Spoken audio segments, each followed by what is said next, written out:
Bismillahirrahmanirrahim. Assalamualaikum warahmatullahi wabarakatuh.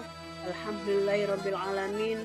Wassalatu wassalamu ala asrofil anbiya wal mursalin wa ala alihi wa sahbihi ajmain. Puji syukur kehadirat Allah Subhanahu wa taala sehingga kita bisa melaksanakan pembelajaran kita pada hari ini. Baiklah, pada pertemuan kali ini kita akan membahas materi bab 4, Al-Quran dan Hadis adalah pedoman hidupku. Nah, kita akan kupas satu persatu apa itu Al-Quran, Hadis, dan Ijtihad. Yang pertama, Al-Quran. Ada pengertian Al-Quran, ada kedudukan Al-Quran sebagai sumber hukum Islam, dan kandungan hukum dalam Al-Quran.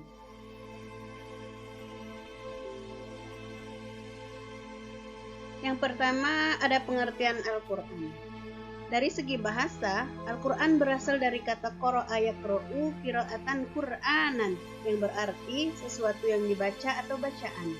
Dari segi istilah, Al-Quran adalah kalamullah yang diturunkan kepada Nabi Muhammad SAW dalam bahasa Arab yang sampai kepada kita secara mutawatir, ditulis dalam mushaf, dimulai dengan surah Al-Fatihah dan diakhiri dengan surah An-Nas. Membacanya berfungsi sebagai ibadah, sebagai mukjizat Nabi Muhammad SAW dan sebagai hidayah atau petunjuk bagi umat manusia.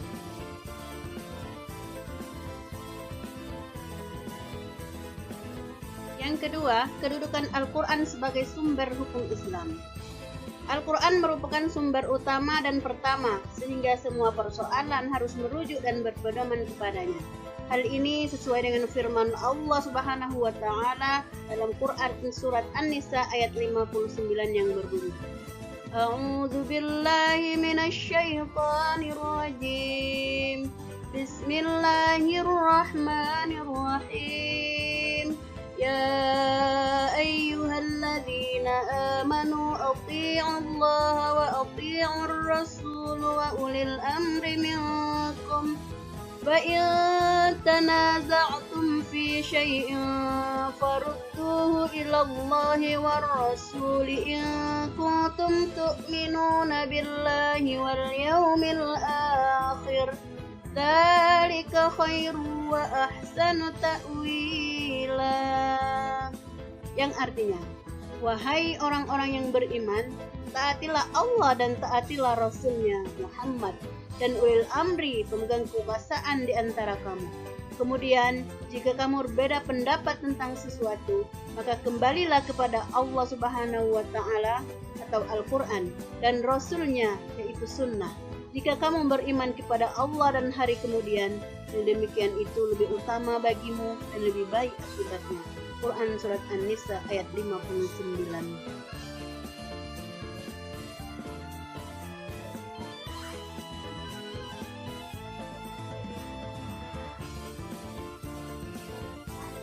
Yang ketiga, ada kandungan hukum dalam Al-Quran. Yang pertama, ada akidah atau keimanan. Akidah atau keimanan adalah keyakinan yang tertancap kuat di dalam hati. Akidah terkait dengan keimanan terhadap hal-hal yang gaib dan terangkum dalam rukun iman, yaitu arkanul iman, yaitu iman kepada Allah, malaikat, kitab suci, para rasul, hari kiamat, dan qada dan qadar Allah Subhanahu wa taala. Yang kedua, ada syariah atau ibadah. Hukum ini mengatur tentang tata cara ibadah, baik yang berhubungan langsung dengan Al-Khaliq, yaitu pencipta, yaitu Allah Subhanahu wa taala, yang disebut ibadah mahdah, maupun yang berhubungan dengan sesama makhluknya, yang disebut dengan ibadah ghairu mahdah. Ilmu yang mempelajari tentang tata cara ibadah dinamakan ilmu fikih. Yang pertama, ada hukum ibadah. Hukum ini mengatur bagaimana seharusnya melaksanakan ibadah yang sesuai dengan ajaran Islam. Hukum ini mengandung perintah untuk mengerjakan sholat, haji, zakat, puasa, dan lain sebagainya. Yang kedua, ada hukum muamalah. Hukum ini mengatur interaksi antara manusia dan sesamanya, seperti hukum tentang tata cara jual beli, hukum pidana, hukum perdata, hukum warisan, pernikahan, politik, dan lain sebagainya. Yang ketiga, ada akhlak atau budi pekerti. Selain berisi hukum-hukum tentang akidah dan ibadah, Al-Quran juga berisi hukum-hukum tentang akhlak. Al-Quran menuntun bagaimana seharusnya manusia berakhlak atau berperilaku, baik berakhlak kepada Allah Subhanahu wa Ta'ala, kepada sesama manusia, dan akhlak terhadap makhluk Allah Subhanahu wa Ta'ala yang lain. Pendeknya, berakhlak adalah tuntunan dalam hubungan antara manusia dengan Allah Subhanahu wa Ta'ala, hubungan antara manusia dengan manusia, dan hubungan antara manusia dengan alam semesta. Hukum ini tercermin dalam konsep perbuatan manusia yang tampak, mulai dari gerakan mulut atau ucapan, tangan, dan kaki.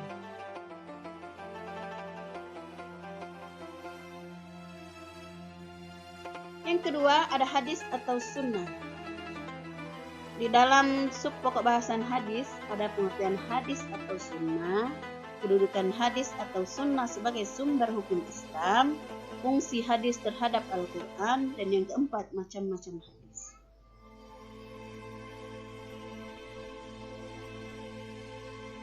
Pengertian hadis atau sunnah. Secara bahasa, hadis berarti perkataan atau ucapan.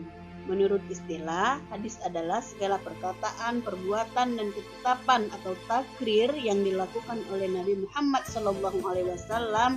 Hadis ini dinamakan juga sunnah. Bagian-bagian hadis antara lain sebagai berikut. Yang pertama ada sanad, yaitu sekelompok orang atau seorang yang menyampaikan hadis dari Rasulullah SAW sampai kepada kita sekarang ini. Yang kedua ada matan, yaitu isi atau materi hadis yang disampaikan oleh Rasulullah SAW. Yang ketiga ada rawi, yaitu orang yang meriwayatkan hadis tersebut.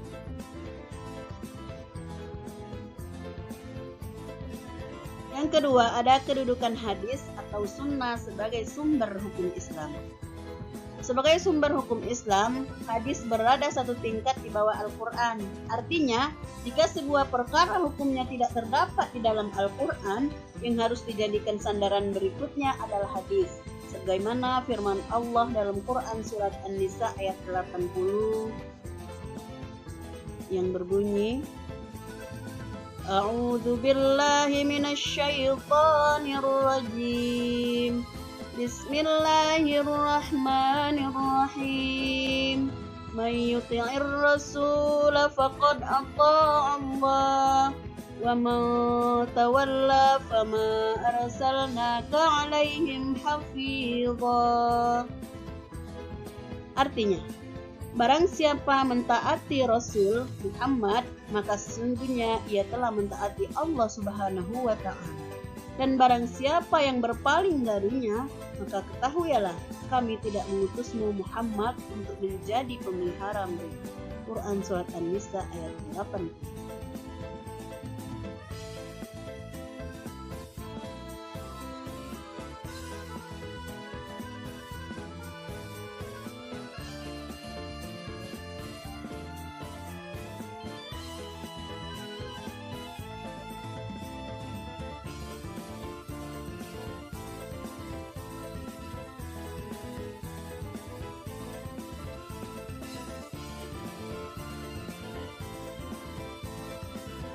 Yang keempat ada macam-macam hadis.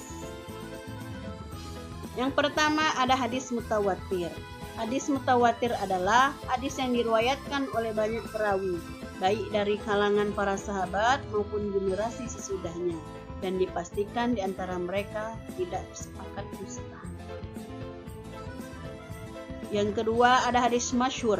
Hadis masyhur adalah hadis yang diriwayatkan oleh dua orang sahabat atau lebih yang tidak mencapai derajat mutawatir, namun setelah itu tersebar dan diriwayatkan oleh sekian banyak tabi'in sehingga tidak mungkin bersepakat dusta. Contoh hadis jenis ini adalah hadis yang artinya, orang Islam adalah orang-orang yang tidak mengganggu orang lain dengan lidah dan tangannya. hadis riwayat Bukhari, Muslim, dan At-Tirmidzi. Yang ketiga ada hadis ahad. Hadis ahad adalah hadis yang hanya diriwayatkan oleh satu atau dua orang perawi sehingga tidak mencapai derajat mutawatir. Dilihat dari segi kualitas orang yang meriwayatkannya atau perawi, hadis dibagi ke dalam 4 bagian, yaitu sebagai berikut. Yang pertama ada hadis sahih. Hadis sahih adalah hadis yang diriwayatkan oleh perawi yang adil, kuat hafalannya, tajam penelitiannya, sanadnya bersambung kepada Rasulullah SAW, tidak tercela dan tidak bertentangan dengan riwayat orang yang lebih terpercaya. Hadis ini dijadikan sumber hukum dalam ibadah. Yang kedua ada hadis hasan. Hadis hasan adalah hadis yang diriwayatkan oleh perawi yang adil tetapi kurang kuat hafalannya, sanadnya bersambung, tidak cacat dan tidak bertentangan. Sama seperti hadis sahih, hadis ini bisa dijadikan sebagai landasan mengerjakan amal ibadah. Yang ketiga ada hadis dhaif. Hadis dhaif yaitu hadis yang tidak memenuhi kualitas hadis sahih dan hadis hasan. Para ulama mengatakan bahwa hadis ini tidak dapat dijadikan sebagai hujjah, tapi dapat dijadikan sebagai motivasi dalam beribadah. Yang keempat ada hadis maudhu, yaitu hadis yang bukan bersumber kepada Rasulullah SAW atau hadis palsu. Dikatakan hadis padahal sama sekali bukan hadis. Hadis ini jelas tidak dapat dijadikan landasan hukum. Hadis ini tertolak. Yang ketiga ada ijtihad sebagai upaya memahami Al-Quran dan hadis.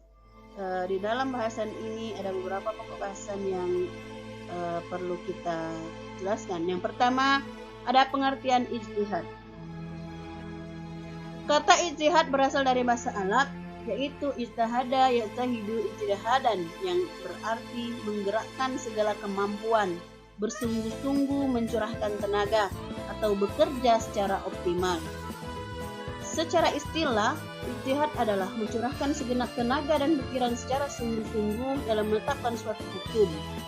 Orang yang melakukan ijtihad dinamakan mujtahid. Yang kedua, ada syarat-syarat berijtihad. Beberapa syarat yang harus dimiliki seorang untuk berijtihad yaitu: yang pertama, memiliki pengetahuan yang luas dan mendalam. Yang kedua, memiliki pemahaman mendalam tentang bahasa Arab, ilmu tafsir, usul fikih, dan tarikh. Yang ketiga, memahami cara merumuskan hukum. Dan yang keempat, memiliki keluhuran akhlak mulia. Yang ketiga ada kedudukan ijtihad. Ijtihad memiliki kedudukan sebagai sumber hukum Islam setelah Al-Quran dan hadis. Ijtihad dilakukan jika suatu persoalan tidak ditemukan hukumnya dalam Al-Quran dan hadis. Namun demikian, hukum yang dihasilkan dari ijtihad tidak boleh bertentangan dengan Al-Quran maupun hadis. Yang keempat, ada bentuk-bentuk ijtihad. Ada ijma', ada qiyas, ada maslahah mursalah.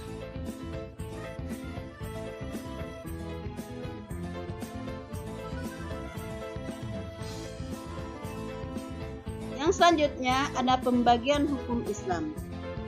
Para ulama membagi hukum Islam ke dalam 2 bagian, yaitu hukum takhlifi dan hukum wad'i. Hukum takhlifi adalah tuntunan Allah Subhanahu wa taala yang berkaitan dengan perintah dan larangan. Hukum wad'i adalah perintah Allah Subhanahu wa taala yang merupakan sebab, syarat, atau penghalang bagi adanya sesuatu. Baiklah anak-anakku sekalian, mungkin materi kita hari ini cukup sampai di sini. Semoga bisa dipahami.